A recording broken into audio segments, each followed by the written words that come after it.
verbi. Samotiu, dozi świat tak verbi, vetel se tak verbi. Samotiu, reizi voortet musiti, grivotet musiti. Samotiu, dozi świat tak verbi, vetel se tak verbi. Samotiu, znaj životet musiti, životet musiti.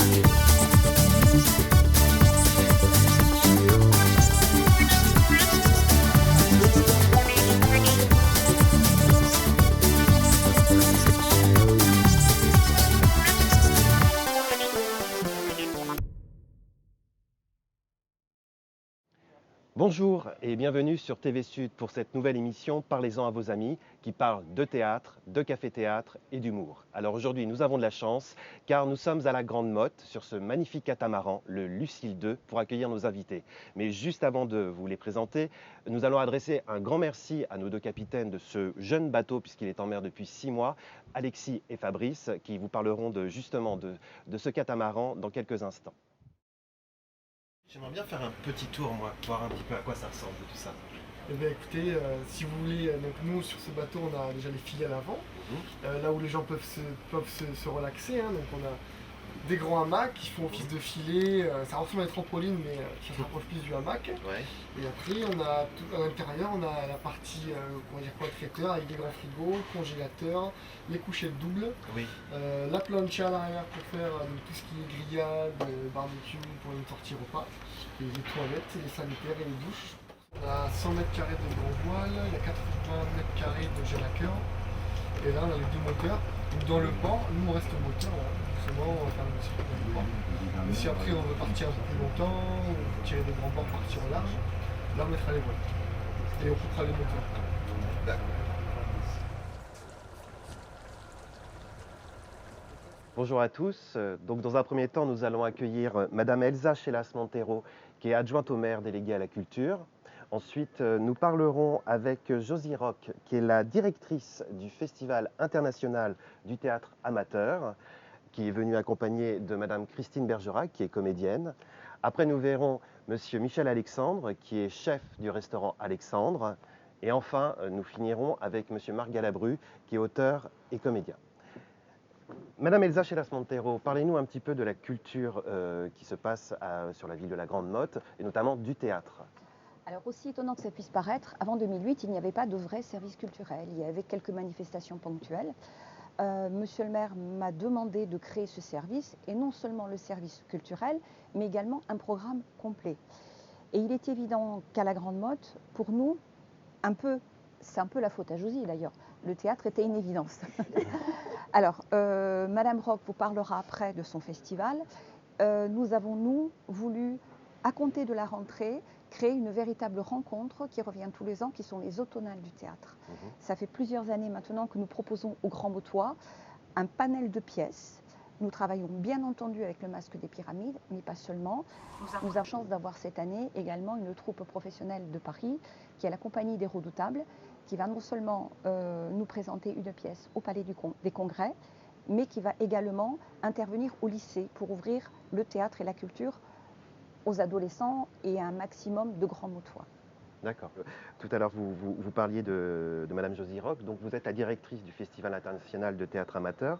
En quoi justement consiste ce festival? Ça rassemble les troupes amateurs de la région Oui, alors comme disait Elsa, c'est vrai que le théâtre est apparu dans les années 90 et c'est en 2000 que nous avons créé le Festival de théâtre amateur à la Grande Motte, Masque des Pyramides.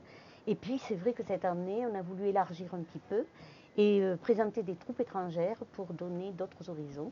Et on a eu des troupes de tous les pays, Maroc, Belgique, Suisse, Monaco, qui sont venus et qui sont restés en résidence toute une semaine à la Grande Motte, qui ont visité le pays et qui ont joué au Palais des Congrès.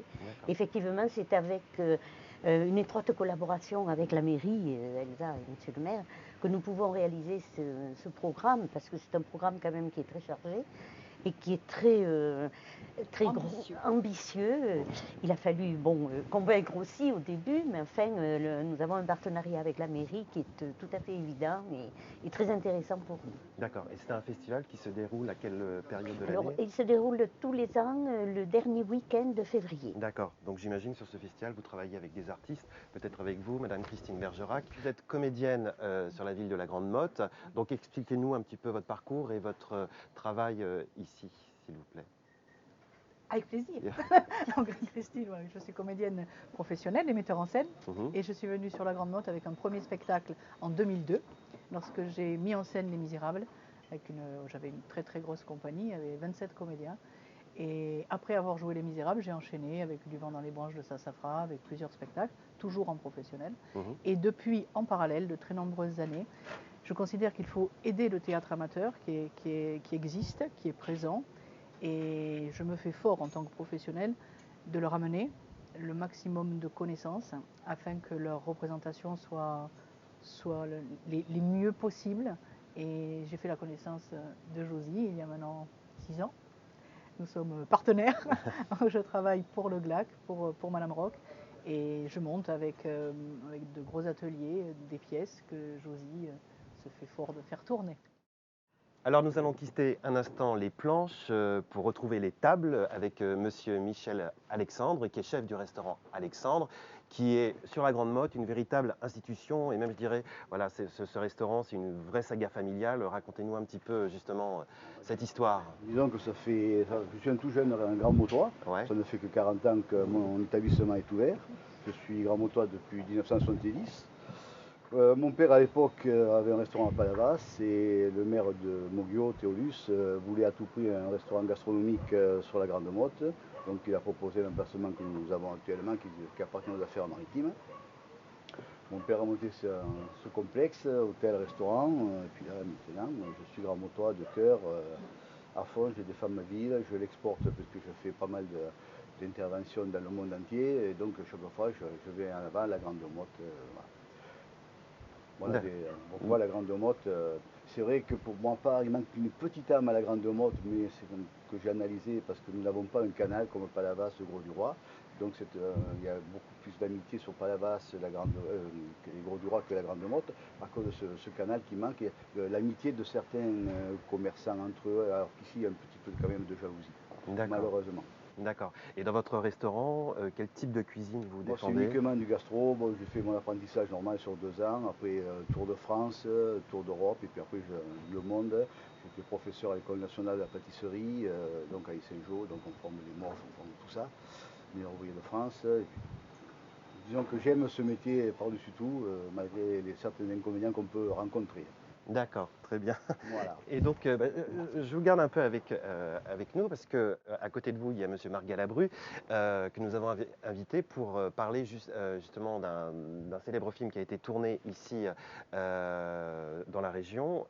Il s'agit du Petit Baigneur. Ça a été un tournage extrêmement agréable parce que Robert Derry savait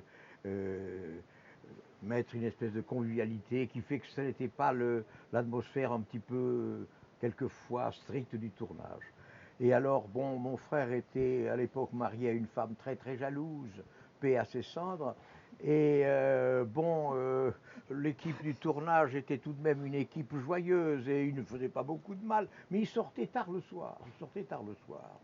Et ma belle-sœur, bien entendu, qui voulait surveiller mon frère, avait téléphoné à l'hôtel où tous les comédiens étaient descendus. Et ça avait fait un drame épouvantable parce que le gérant de l'hôtel n'était pas extrêmement astucieux. Et quand ma belle-sœur avait téléphoné, il avait dit « Monsieur Galabru, madame, mais il ne rentre jamais avant 3 ou 4 heures du matin quand il rentre !»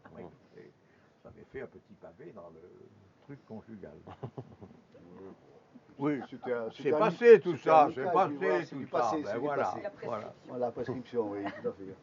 Ouais, non, toute cette clique un peu de sa troupe, les Branquignoles, qu'il avait créée bien avant, dans les années 50, c'est ça Ah ben mon frère n'a pas fait partie de Non. l'équipe des Branquignoles. Mon frère, si mes souvenirs sont précis, parce que ça remonte quand même Ah un oui. peu loin. Oh, Oh oui, là on va- on là. se taire- on va se Et- taire sur l'année, hein. Oui, non, mon frère a été engagé pour le film, mais l'équipe des Branquignoles, c'était quelque chose un petit peu à part. Hein. Tout à C'était fait, une tout à espèce fait. de... C'était Et une- quand ils sont Oh. allés en Amérique, il y a eu un épisode extraordinaire parce qu'il y avait Jean Lefebvre. Ouais. Je ne sais pas si vous voyez Bien la tête sûr. de Jean Lefebvre. Oui. Il a fait toute sa carrière avec une tête d'abruti qu'il n'avait pas, car il était très mal.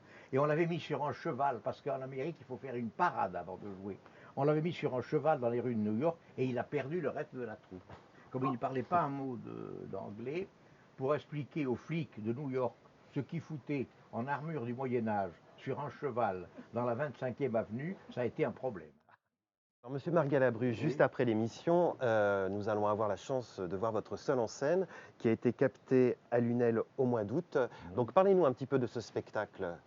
Oh, bon, c'est un spectacle très très simple. D'abord, si vous voulez, c'est un spectacle adapté à l'époque parce qu'il est bon marché, parce que je suis tout seul. Et étant tout seul, évidemment, les frais sont réduits, on ne paye que moi.